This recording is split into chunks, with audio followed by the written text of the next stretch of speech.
Hello, everyone. This is Daryl Guberman, CEO of Guberman PMC LLC, a quality consulting firm here in Connecticut.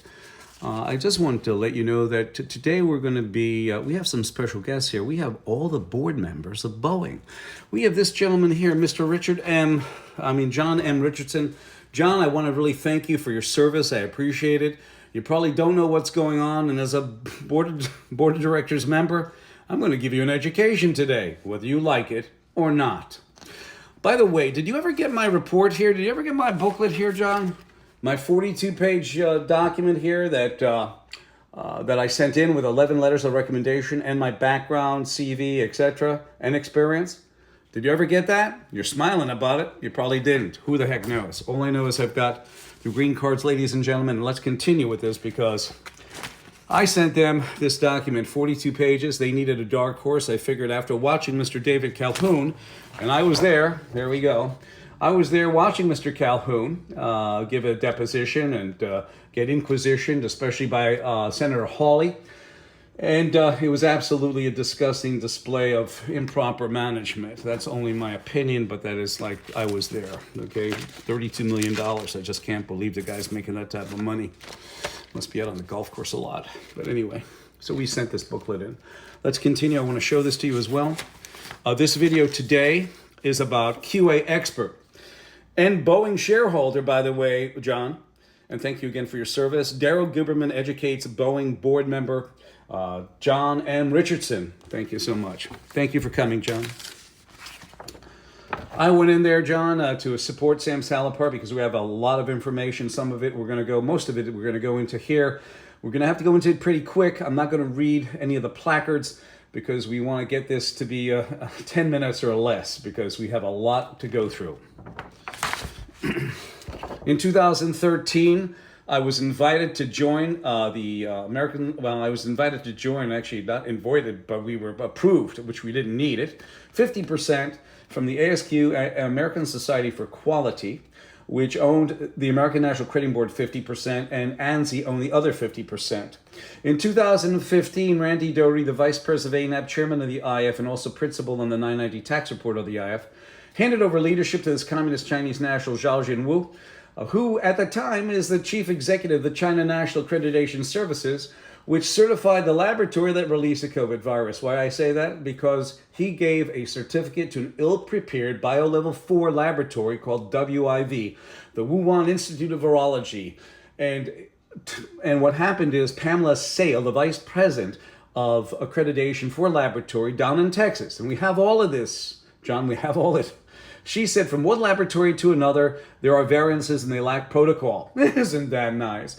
In 2016, Randy invited us to join. At that time he was a technical advisor. He invited us to join either ANAB or IF or both. And let me just tell you about IF. The International Accreditation Forum is a repository, or actually an association, of both national and international accreditation bodies incorporated in Delaware. And they have their sister organization in Australia, ILAC, the International Laboratory Accreditation Cooperation. Yes, in Australia. Isn't that a tender moment? They are underwriters for the IF and ILAC because the China National Accreditation Services that certified that laboratory is equivalent in accreditation to ANSI ANAB. So they take all systematic and product failure. So Randy asked us, do you think, and you're a veteran, do you think I'm going to join an organization that's involved with communist China? On top of it, he is mandated by his country of origin. Where are you, John? He's mandated by his country of origin, John, to take our data through the China National Intelligence Law, Article number 7. Do you know anything about that? Or are you going, who knows? I don't know. ANSI, the American National Standards Institute, is a private, not-for-profit, non-governmental corporation that's been around for over 100 plus years. They have federal agencies and corporations on board. ANSI took over complete control over ANAB in 2018. Between 2015 and 21, when Zhao Jinwu was the chairman of the IF, an American-based company in Delaware, not that far away from Washington, there they were sitting with government agencies and corporations on board. It's an easy way of cybersecurity issues. Don't you think so, John? Think about it, John. And they were there. They are founders. As I told you, they are founding members. The IAF founded, ANSI founded the IAF. and ANAP is an affiliate of the IF. So you have the American National Standards Institute, the American National Crediting Board. And here's a nice candid picture of Randy selling us out. And by the way, in 2017, John, Randy was being advertised in the Department of Homeland Security as the vice president of ANAP, which he had given that up a while ago. But he was a technical advisor, but he was being advertised in the DHS, okay, for a special PPS certification directed at members of the DHS and companies. A private enterprise being advertised in a government agency. I kept on hammering away and exposing this, and they took him down. Isn't that a tender moment? And here's ANSI, here's IF and ILAC. Now we get to Boeing, your favorite company, John. Here you go. Boeing sits as a member on ANSI ANAP's board, shoving it down their throats, their customers and suppliers. In 2002, April, they gave up special processes like heat treat, welding, etc. to a company called Performance Review Institute. Send in your certificate, send in your parts. We don't have to come visit you they don't have to do on-site audits for 22 years. On their supplier bulletin in July of 2002, they have you must have an AS 9100 certificate for aerospace, but it has to be accredited by ANSI ANAP. And you will see why they say that, because you'll see. Here it goes in a little bit. But I want to show you this. Boeing was made an FAA regulator, John, in 2009. That means they could do anything. They are the FAA. They are. They did not have to tell about the MCAS system. They did not have to tell about new aircraft designs or testing. They didn't have to tell anyone about the installation of MCAS. In 2019, you have an FAA spokesperson who came out and said, the FAA never allows anyone to police or self-certify. That's bullshit. On their board, on their supplier portal, where the suppliers come to find out what is needed and required to become a supplier, you have must be ANSI, ANAP, or internationally equivalent, the registrar, the third party. And the international equivalent, John, could be Communist China, Iran, Pakistan, etc., because they're equivalent in accreditation to ANAP.